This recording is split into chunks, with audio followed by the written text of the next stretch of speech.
שלום, מי זה? מדבר ראש הממשלה בנימין נתניהו. הגעתי לאחיה רייכנברג? ראש הממשלה?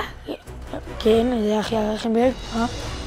לצערי, אנו נאלצים לסגור לכם את הסניף. לסגור את הסניף? למה? אתה זוכר מה שקרה בישיבת קומונרים של יו"ש לפני שבועיים?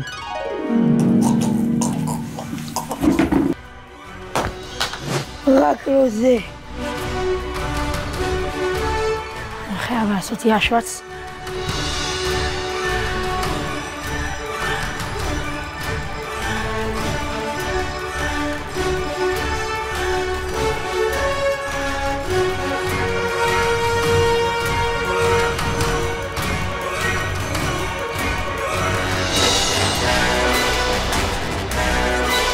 צוות!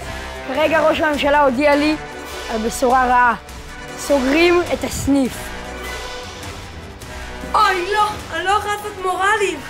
אוקיי, סוגרים את הסניף. יובל, סוגרים את הסניף! מי ינחיל את הערכים לצבעי הצאן? הכמה שלי יהיו מובטלות! סוגרים את הסניף. רק בן אדם אחד יכול להציל את עכשיו.